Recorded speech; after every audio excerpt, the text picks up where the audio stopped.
नमस्कार। मैं निरुपमा पांडे आज सभी छात्रों का ज्ञान की गंगा चैनल में स्वागत करती हूँ। आइए आज हम पढ़ेंगे कक्षा 8वीं से तृतीय पाठ डीजी भारतम। डीजी भारतम शब्द का अर्थ होता है डिजिटल इंडिया। जैसा कि आपके प्रस्तुत पाठ में बताया गया है, डिजिटल इंडिया के मूल भाव को लेकर लिखा गया निबंधात्मक पाठ है। इसमें वैज्ञानिक प्रगति के उन आयामों को छुआ गया है जिनमें हम एक क्लिक के द्वारा बहुत कुछ कर सकते हैं। आज इंटरनेट ने हमारे जीवन को कितना सरल बना दिया है। हम भौगोलिक दृष्टि से एक दूसरे के अत्यंत निकट आ गए हैं। इसके द्वारा जीवन के प्रत्येक क्रियाकलाप सुविधाजनक हो गए हैं। ऐसे ही भाव को यहाँ सरल संस्कृत में व्यक्त किया गया है। कहने का तात्पर्य यह है कि इस पाठ में यह बताया गया है कि डिजिटल इंडिया के माध्यम से हमें बहुत सारी सुविधाएं मिलती हैं। मोबाइल फ़ोन, इंटरनेट इत्यादि चीज़ों के माध्यम से हम बहुत सारी चीज़ों को बहुत आसानी से सीख लेते हैं। घर बैठे उनकी जानकारी, उनकी सुविधा हम उठा सकते हैं। आइए पाठ का प्रारंभ करते हैं। अद्य संपूर्ण विश्वे डिजिटल इंडिया इत्यस्य चर्चा श्रूयते। आज संपूर्ण भारत जो है वह डिजिटल इंडिया है। इत्यस्य ऐसी चर्चा श्रूयते सुनते हैं। आज जो संपूर्ण भारत है वह एक डिजिटल इंडिया है, ऐसी चर्चा हम लोग सुनते हैं। अस्य पदस्य कः भाव इति। अस्य इस पाठ में, इस पद में कैसे भाव हैं। इति मनसि जिज्ञासा उत्पद्यते। ऐसी जानने की हमारे मन में जिज्ञासा है, ललक है, जानना चाहते हैं। काल परिवर्तनेन सह मानवस्य आवश्यकता अपि परिवर्तते।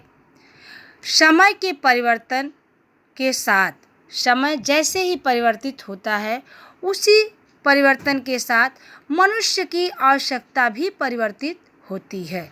जैसे जैसे समय परिवर्तन होता है उसी प्रकार से लोगों की आवश्यकता भी परिवर्तित होने लगती है। प्राचीन काल में ज्ञानस्य आदान प्रदानम मौखिकम आसीत्। प्राचीन काल में ज्ञान का जो आदान प्रदान था, ज्ञान देना और लेना जो था, वह मौखिक रूप में ही था। लोग ओरली ही ज्ञान प्राप्त करते थे। विद्या च श्रुति परंपराया गृह्यते स्म। विद्या को लोग सुन करके, श्रुति परंपरा सुन करके ही ग्रहण करते थे। गृह्यते ग्रहण करते स्म थे। लोग विद्या को सुन करके ही ग्रहण करते थे। उस समय ऐसी ही परंपरा थी। अनंतरम तालपत्रोपरि भोजपत्रोपरि च लेखन कार्यम आरब्धम।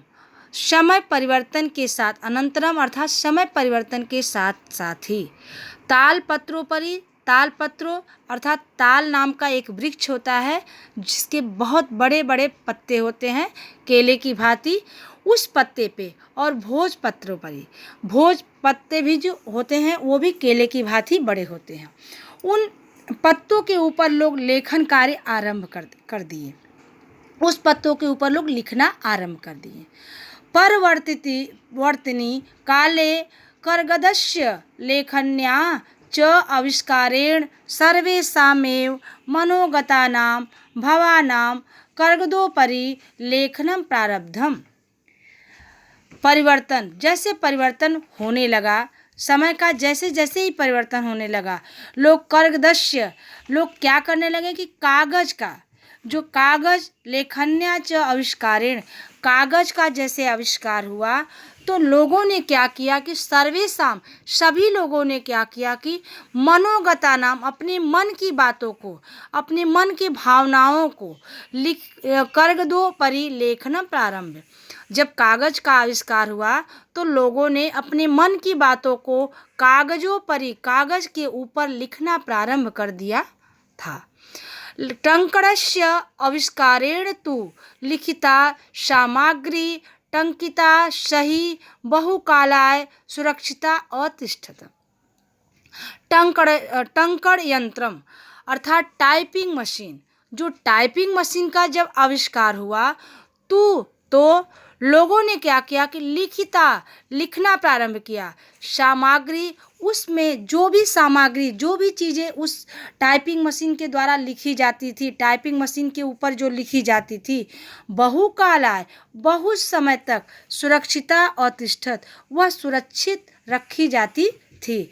उस चीज़ को जो हम टाइपिंग मशीन के द्वारा लिखते थे, उन सारी बातों को बहुत दिनों तक हम सुरक्षित रख सकते थे। इस लाइन में यह बताया गया।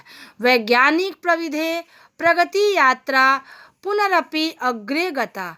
वैज्ञानिकों की जो ये विधि थी, वैज्ञानिकों ने जो ये प्लानिंग की थी, प्रगति यात्रा, जो उनके आगे बढ़ने की जो यात्रा थी, वह दिन प्रतिदिन अग्रे गता, आगे ही आगे बढ़ती गई। गता अर्थात गई।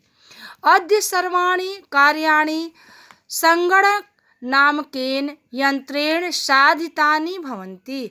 अद्य आज, सर्वाणि सभी, कार्याणि काम, आज के समय के सभी काम संगणक नामकेन अर्थात कंप्यूटर नामक यंत्र के द्वारा साधितानि संभव होता है। आज के समय का सभी कार्य कंप्यूटर यंत्र के द्वारा ही संभव होता है। समाचार पत्राणि पुस्तकानि च कंप्यूटर माध्यमेन पठन्ते लिख्यन्ते च। समाचार पत्र, पुस्तक इत्यादि चीज़ें आप कंप्यूटर के माध्यम से पढ़ सकते हैं और लिख सकते हैं। कर्गदोगे वृक्षाणाम उपयोगेन वृक्षा कर्तयन्ते स्म। कहा गया है कि वृक्षाणाम, जब कागजों का उपयोग होने लगा तो लोग वृक्ष को बहुत ज़्यादा से, वृक्षाणाम उपयोगेन वृक्षा करते, जब कागजों का उपयोग होने लगा तो लोगों ने क्या किया, वृक्षों को ज़्यादा से ज़्यादा काटना प्रारंभ कर दिया। परम लेकिन संगणकस्य अधिकाधिक प्रयोगेण वृक्षाणाम कर्तने न्यूनता भविष्यति इति विश्वास। परम लेकिन कंप्यूटर के अधिक से अधिक प्रयोग होने से वृक्षों का कटना कम हो जाएगा, इति ऐसा हमें विश्वास है। जब कंप्यूटर का ज़्यादा से ज़्यादा प्रयोग होने लगेगा तो जो यह वृक्ष कटते हैं कागजों के लिए, वह भविष्य में कम हो जाएगा, इति विश्वास है, ऐसा हम सभी को विश्वास है। अनेन पर्यावरण सुरक्षायाम दिशि महान उपकारो भविष्यति।